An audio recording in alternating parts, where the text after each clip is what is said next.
Ready? Yep. Okay. Hi guys, Sam here, Anti-Fitness Personal Trainer. Today I'm going to go over a rowing variation and some mistakes and how to correct it and what to look out for when you're doing any kind of rowing for your back.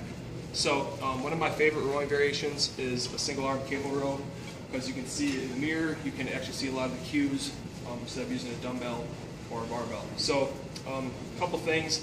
We'll probably talk about 7 or 8 different things. A lot of this is coming from Eric Cressy, Performance. So a lot of my information comes from him on this video. So the first thing with rowing is you see a lot of people, they row and they bring the elbow past their midline.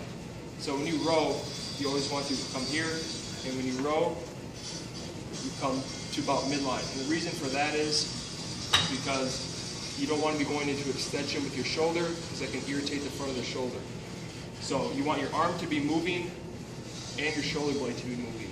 So when you row, it should look like this. When you pull, I'm about right here, nice and flush. I'm not going into extension like this.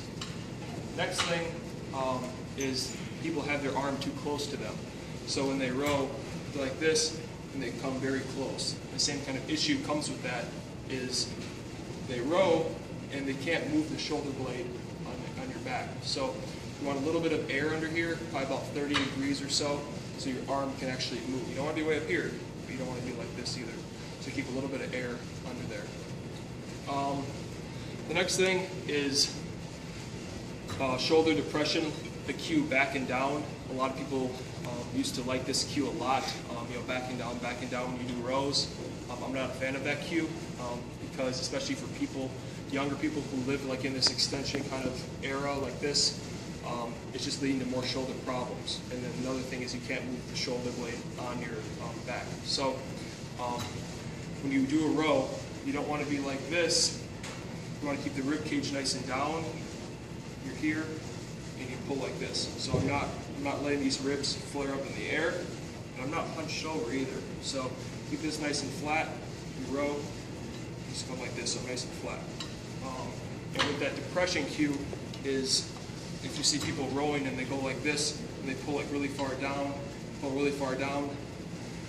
If you think about that, what's going on there is the lat is being recruited instead of like your mid traps, lower traps, and rhomboid muscles that you want to be working. So this is a row, not a pull down for your lats. This is more for your mid back traps, like I said, rhomboids. So when you pull, you don't want to be pulling down like this. Keep it nice and level. Next cue going on top of that is the exact opposite of that. You don't want to be shrugging either. So you see some people who they shrug and they come up like this. So it's just pretty much you want to be level. So when you row, you come here, and this should be pretty soft on the top because you don't want to be shrugging, but you don't want to be pulling down either. So keep it nice and level, just like that. Other thing is forward head on neck position.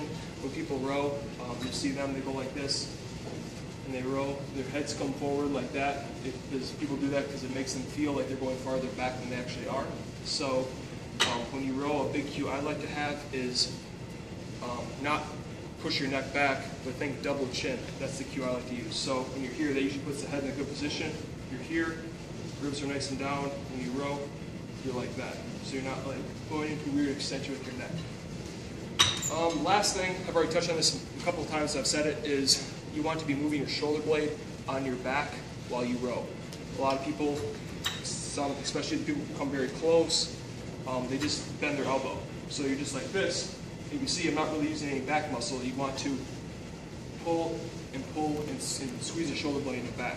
So don't just go like this. That's just like a weird bicep exercise. You want to actually be pulling with your back. So I know it's a lot of information. So watch this a couple times, and that's how you do the row correctly. So hopefully this helped you guys out. If you have any questions about any of this, please let me know, and I'll talk to you soon. All right, bye.